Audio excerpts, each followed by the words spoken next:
Sahabat Ngobras, kita sedang berada di Tabga, tempat di mana Tuhan Yesus mengadakan mujizat ketika 5.000 orang mengikuti dia dan murid-muridnya suruh bubar itu orang pengikutnya, tapi Yesus justru harus kasih mereka makan. Lalu ada seorang anak kecil yang membawa 5 roti dan 2 ikan. Apa sih sebetulnya pesan yang mau Tuhan sampaikan melalui peristiwa mujizat ini, Pak Esra? Pertama adalah kita tahu bahwa sebelum peristiwa itu terjadi, Tuhan Yesus lagi ngajar banyak orang, ngajar firman. Berarti Tuhan Yesus peduli tentang kebutuhan rohani dari kebutuhan rohani orang, ngajar firman Tuhan. Tapi pada saat mereka lapar, Tuhan Yesus juga bilang kamu harus beri mereka makan. Berarti Tuhan juga peduli kebutuhan jasmani. Jadi manusia itu terdiri dari jasmani dan rohani, dan kedua-duanya Tuhan perhatikan. Ya, karena itu kita nggak boleh khawatir. Ketika kita betul-betul mengisi diri kita dengan perkara rohani, perkara jasmani itu, siapa mencari kerajaan Allah semuanya ditambahkan padamu. Jadi nggak ada alasan untuk khawatir akan kebutuhan jasmani kita. Tapi juga yang menarik adalah di tempat ini ketika mujizat terjadi, ya, Tuhan bisa mengubah itu semua. Ada satu anak kecil yang punya 5 roti dan 2 ikan yang pasti mustahil lah. Tapi yang kecil dan yang sedikit itu kalau dipersembahkan kepada Tuhan, Tuhan bisa berkati jadi berkat bagi banyak orang. Dan yang lebih menarik adalah murid-murid Tuhan Yesus itu diberi kesempatan untuk melayani, bagi-bagi roti. Ya. Nah itu butuh iman, Pak. Karena apakah roti jadi banyak baru mereka bagi, atau mereka lagi bagi-bagi tapi nggak habis-habis. Ya, manapun yang benar, itu 2 mujizat luar biasa. Tapi setelah melayani itu kita semua tahu bahwa sisa berapa bakul? 12. Kenapa harus ada sisa 12 bakul? Karena murid-murid ada 12. Jadi kalau melayani Tuhan jangan khawatir, 1 bakul Tuhan siap untuk Anda. Ya, mungkin juga karena pada waktu itu yang memecah-mecahkan itu bukan orang Kupang, Pak. Karena kalau dibagikan orang Kupang semua habis, nggak ada sisa 12 bakul. 12 orang itu dari Kupang, Pak. 12 orang dari Kupang.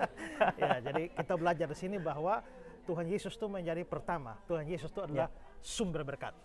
Sumber berkat. Yang kedua adalah Tuhan Yesus itu menjadi sumber pelayanan. Ya, jadi ketika kita diberkati, kita dipanggil melayani Tuhan, jangan khawatir. Masing-masing sudah Tuhan siap berkatnya, ya.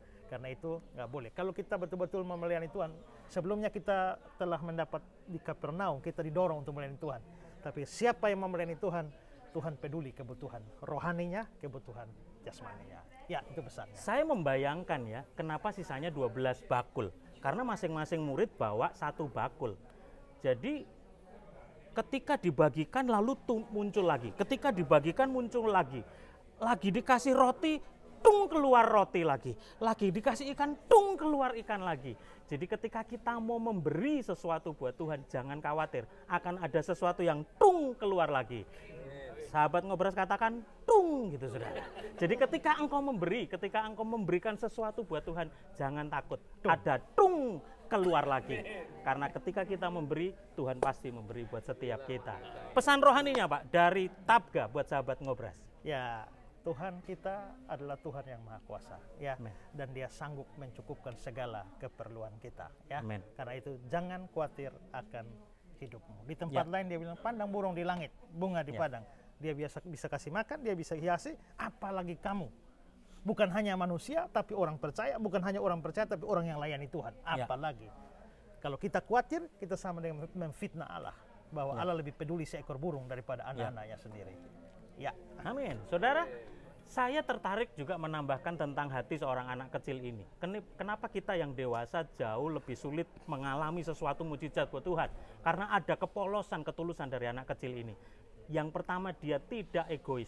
Dia cuma punya makanan yang mungkin cukup buat hanya dia. Tapi dia kasih itu buat Tuhan. Mungkin dia cari Om Petrus aku punya ini. Biar dilipat gandakan sama Tuhan. Om Andreas. Om Andreas dikasihin, lalu dijadikanlah itu menjadi mujizat. Tapi berapa banyak seringkali kita yang lebih dewasa, kita hitung-hitungan sama Tuhan. Jangan hitung-hitungan sama Tuhan, jangan egois sama Tuhan. Karena Tuhan pasti sanggup memberkati setiap kita. Oke. Mari kita berdoa, Pak Esra. Pak Nehemia, pimpin doa. Kami bersyukur karena Tuhan telah membawa kami di sini dengan selamat. Dan apapun yang kami lihat, adalah tanda bahwa kami yakin bahwa Engkau ada dan Engkau memberkati kami dalam perjalanan hidup kami. Dan biarlah membuat ini menjadi kami lebih dewasa dan kami memuliakan nama Tuhan di sepanjang hidup kami.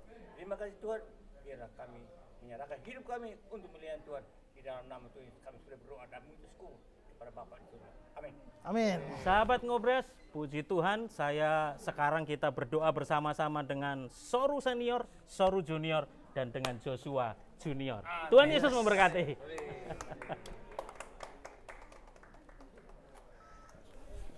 Apa